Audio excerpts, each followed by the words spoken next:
Je sais, ça fait vraiment longtemps, ça fait des mois. La dernière vidéo postée sur ma chaîne YouTube remonte à novembre. J'ai reçu énormément de messages d'abonnés qui s'inquiétaient, qui voulaient savoir où j'étais, pourquoi est-ce que je ne postais plus de vidéos. Et donc cette vidéo sera une vidéo explicative du pourquoi, du comment. Bref, je vais vous expliquer pourquoi est-ce que j'ai été dans le silence.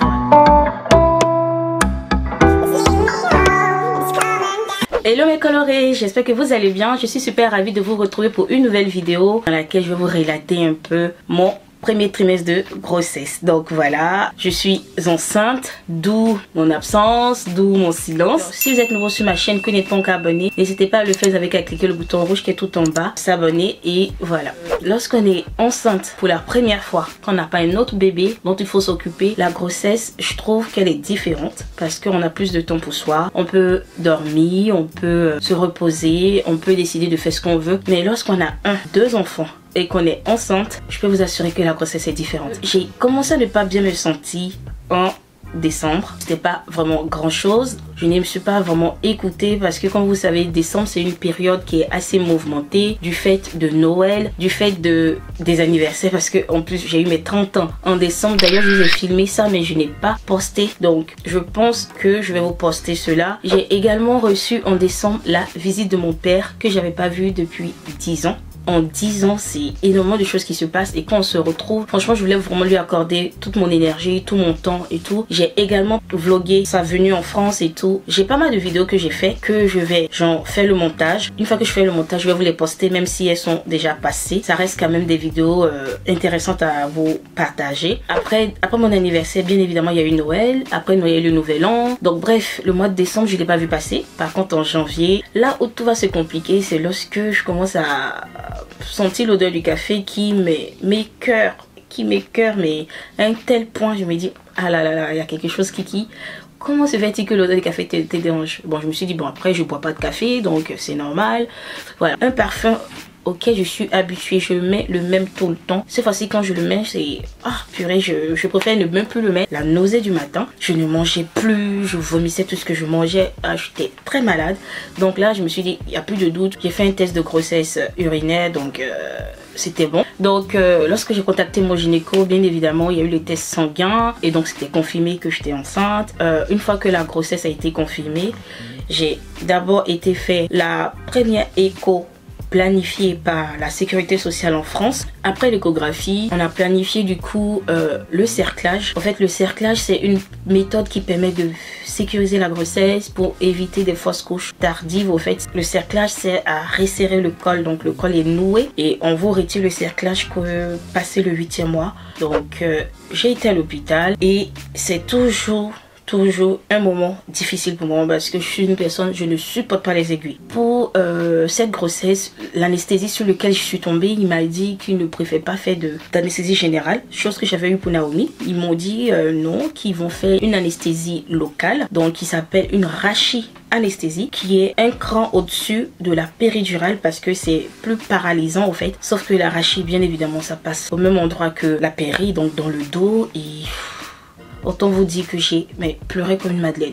C'est douloureux pour moi, franchement c'est douloureux. Voilà, cette zone du dos me fait mal depuis ma toute première grossesse. J'ai mal au dos. Je prie Dieu de pouvoir accoucher un jour sans péridurale, de ne pas avoir subi ça parce que c'est voilà, jusqu'à présent j'ai mal au dos. Là on est au mois de mars et je sors à peine du bloc opératoire parce que je viens de subir le cerclage par rapport à la grossesse. Et le plus difficile ça a été le fait d'être à jeun. Donc je suis à jeun depuis hier minuit, donc vomissement, nausée. Donc là je vais manger dans pas longtemps, ou du moins une petite collation en fait. Alors là j'ai eu le temps de me reposer un peu. Là je viens d'apprendre que les enfants ne sont plus admis à l'hôpital à cause du coronavirus. Donc, on essaie de trouver une solution pour les faire garder pour que monsieur puisse me récupérer en fait. Vous imaginez que ça a été fait début mars et que à la mi-mars, on était en quarantaine en France. Donc, je bénis le nom du Seigneur de ce que mon opération a été planifiée bien avant parce que par la suite, il y a eu pas mal de rendez-vous qui ont été annulés. Et un autre point pour la grossesse, c'est que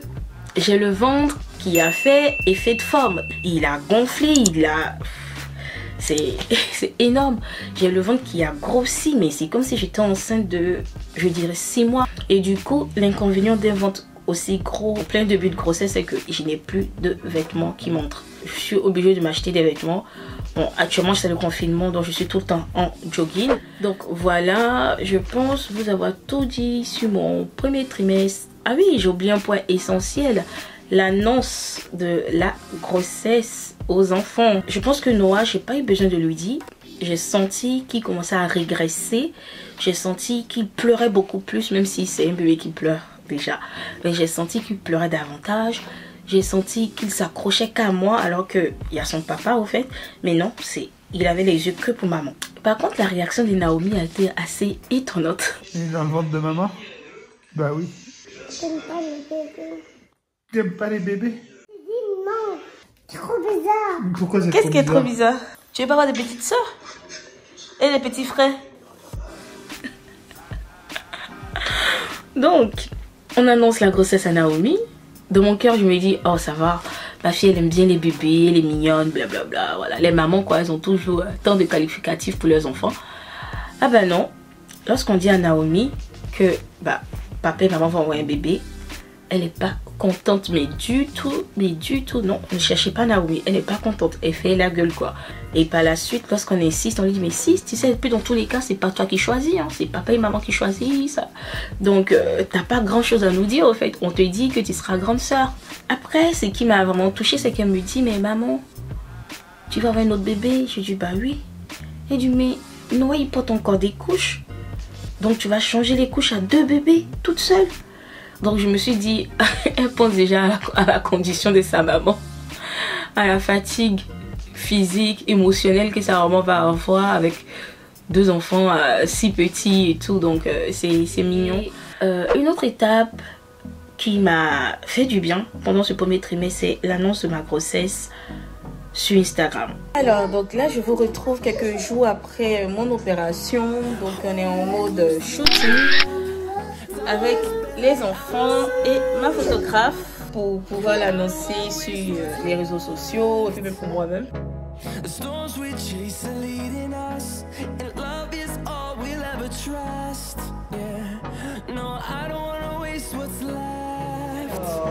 Pour la suite de la vidéo, ça risque d'être un peu mouvementé parce que